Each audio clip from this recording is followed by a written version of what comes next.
नमस्कार, स्वागत है आपका। मैं हूं आपके साथ अभितोष सिंह। खंडवा लोकसभा उपचुनाव में कांग्रेस के दावेदार माने जा रहे पूर्व मंत्री अरुण यादव ने चुनाव लड़ने से इनकार कर दिया। इस बारे में उन्होंने पार्टी आलाकमान को पत्र भी लिखा। बताया जा रहा है कि पत्र के जरिए अरुण यादव ने चुनाव न लड़ने के कारणों का स्पष्टीकरण भी दिया है। उन्होंने कहा कि पारिवारिक कारणों से चुनाव का हिस्सा वो नहीं बन पा रहे हैं।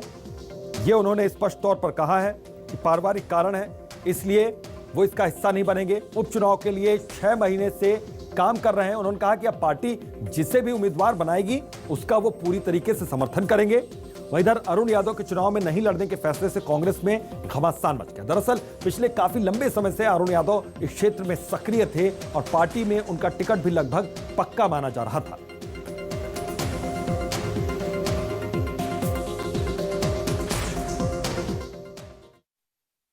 मैंने अपनी उम्मीदवारी मेरे निजी कारणों की, पारिवारिक कारणों की वजह से विड्रॉ की है। मुझे सदैव सभी नेताओं का, अध्यक्ष जी का और वरिष्ठ नेताओं का आशीर्वाद प्राप्त हुआ, मेरे परिवार को प्राप्त हुआ है। मैंने खुद ने, आपने अगर 3 दिन पहले का मेरा ट्वीट देखा होगा, मैंने कहा था कि किसी निष्ठावान कांग्रेसी को मौका, नौजवान को मौका पुनः मिलना चाहिए। मैं 5 चुनाव लड़ चुका हूँ। इधर खंडवा सीट से अरुण यादव के चुनाव नहीं लड़ने के बाद अब निर्दलीय विधायक सुरेंद्र सिंह शेरा बेहद सक्रिय हो गए।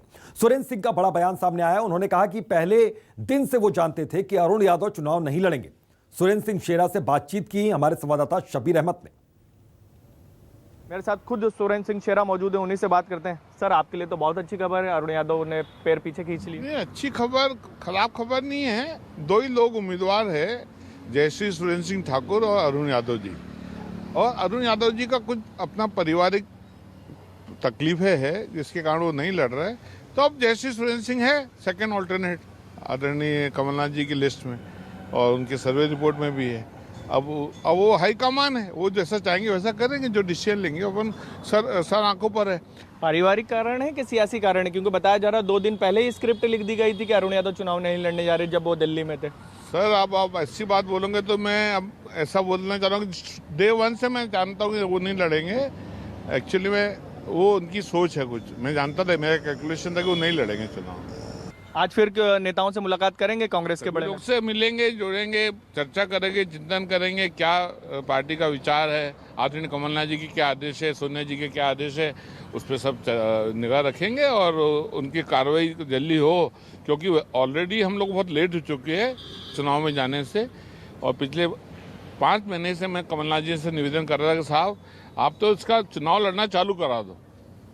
2-3 जो भी उम्मीदवार हैं उन सबको बोलोगे आप चुनाव लड़ो, जाकर लोगों से मिलना जुलना चालू करो, जिससे कि आप पब्लिक के पास पहुंचते हो, जनता के पास पहुंचते हो।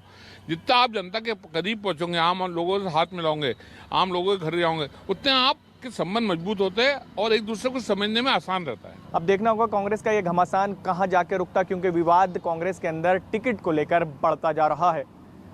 कैमरामैन राघवेंद्र पांडे के साथ शबीर अहमद, न्यूज़ 24 भोपाल।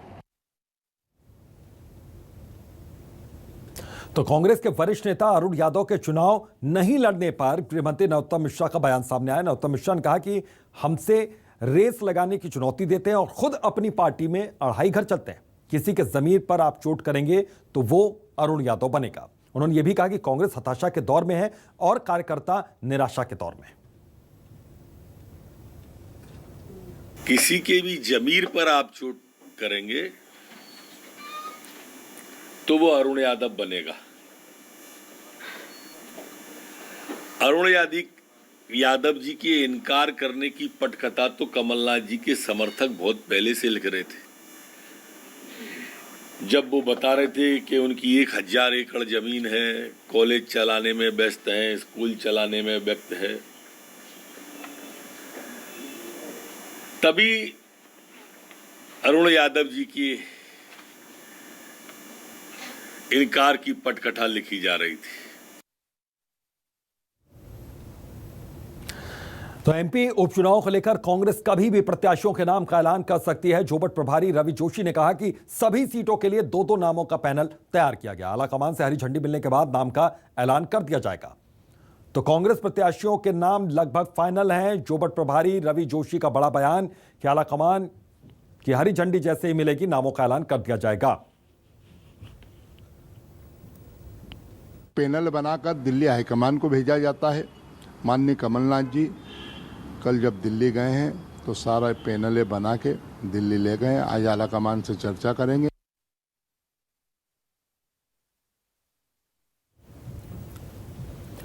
मध्य प्रदेश में उपचुनाव को लेकर जहां पार्टियां चुनावी दौरे पर हैं, वहीं बयानबाजियां भी थमने का नाम नहीं ले रही।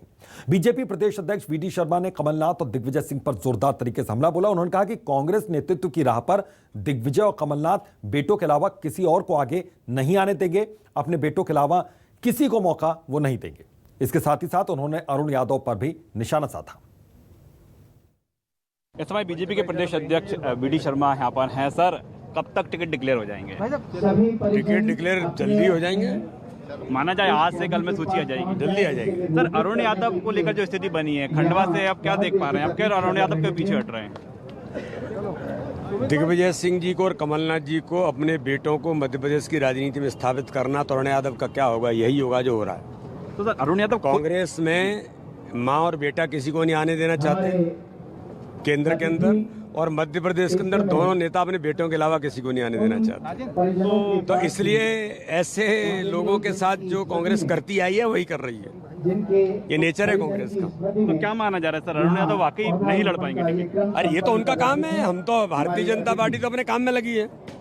तो देखिए, साफ तौर पर देख पा रहे हैं कि बीजेपी के प्रदेश अध्यक्ष वीडी शर्मा ने कांग्रेस पर निशाना साधा है और सीधे तौर पर कहा है उन्होंने कि कमलनाथ और दिग्विजय सिंह, इन दो नेताओं के कारण अरुण यादव को टिकट नहीं मिल पा रहा है। और अरुण यादव के जो बैकफुट आने का कारण भी इन्हीं नेताओं को वीडी शर्मा ने बताया है। कैमरामैन लवली सैनी के साथ राकेश चतुर्वेदी, न्यूज़ 24 भोपाल।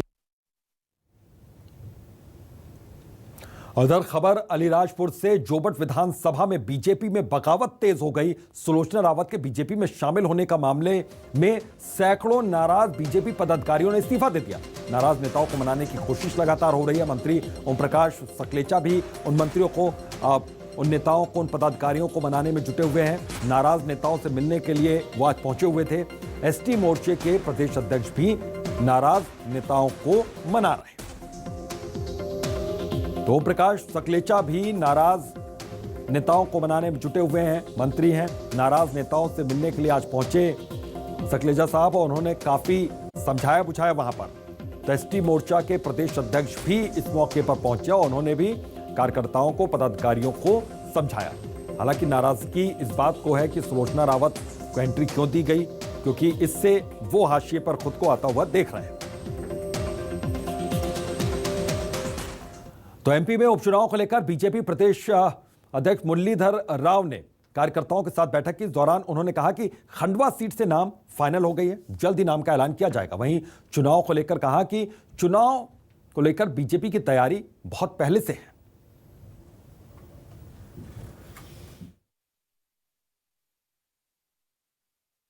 खंडवा लोकसभा क्षेत्र की खासकर नहीं, खंडवा से रवाना हो चुकी है। खंडवा लोकसभा क्षेत्र की खासकर नहीं, खंडवा से रवाना हो चुकी है। खंडवा लोकसभा क्षेत्र की खासकर नहीं, खंडवा से रवाना हो चुकी है।